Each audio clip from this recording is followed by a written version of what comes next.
Hey there guys, welcome back. Today we're going to continue our look at the sets that Wizards of the Coast released for the Pokémon trading card game. And we're going to move on to Gym Challenge.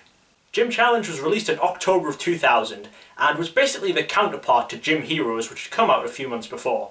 Gym Challenge mainly consisted of the cards from the Japanese Gym 2 set, plus some of the cards from Gym 1 which were left over to put into this set. Once again, it also added in the cards which are exclusive to the Japanese theme decks.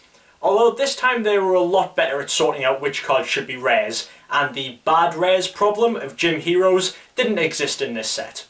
There were two cards from the Japanese Gym 2 set which actually never made it over here.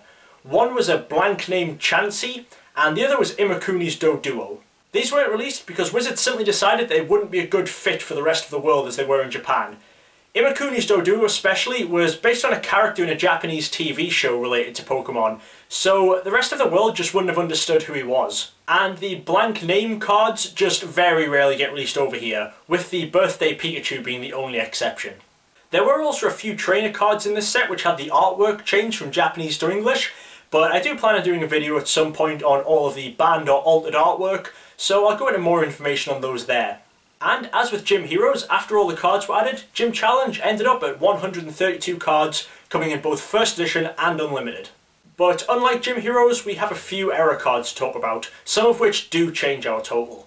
But first, let's have a look at the ones that don't. First up is this Misty Seal. Now, for some reason, part of the artwork appears as a solid white block, when really it looks like there should be something else behind it, and it looks like this part just wasn't made transparent in order to see the background. But this error actually exists on the original Japanese card as well, so it was just brought over with exactly the same artwork. The next error, which was never corrected, is on Giovannis Pincer, and this is actually a translation error. On all English versions of the card claims that you can do an extra 10 damage. But on the original Japanese card, it could do plus 20 damage under the same conditions. And now we come to two cards which do have corrected versions. First we have Blaine's Charizard. Now, all the first edition versions of this card are the error, but only some of the unlimited ones are.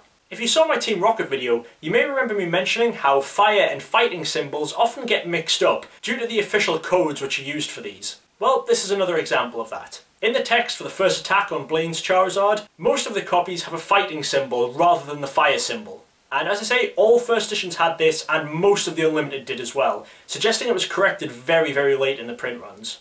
And the corrected version can actually be a bit of a challenge to find. And next we move on to Rocket's Minefield Gym. As with Blaine's Charizard, all first edition copies of this card have the error, and so do most of the unlimited ones. The card text tells you to place damage counters on a Pokemon, but doesn't actually tell you how many. It was supposed to say 2, and again, it seems like it wasn't until quite late into the unlimited print run that they actually corrected this and added in the 2, as once again, the corrected version can be quite difficult to find. And so that rounds out the Gym Challenge set. With 132 First Edition, 132 Unlimited, and the 2 errors which were corrected, we end up at a grand total of 266 cards. And now that we've finished Gym Challenge, we've actually finished looking at all of the sets in what's considered the original block of cards. Because the next set to come out is Neo Genesis, which is the start of the Generation 2 Pokemon. So similar to what I did with the Wizards promos, I'm just going to have a video coming up soon which takes an overview of the original era of cards from base up to Gym Challenge, and then we'll start on with Neo Genesis. So thanks for watching. As always, if you have any questions, feel free to leave me a comment or send me an email at djgigabyte@live.co.uk. Thanks again for watching, and I hope to see you guys next time.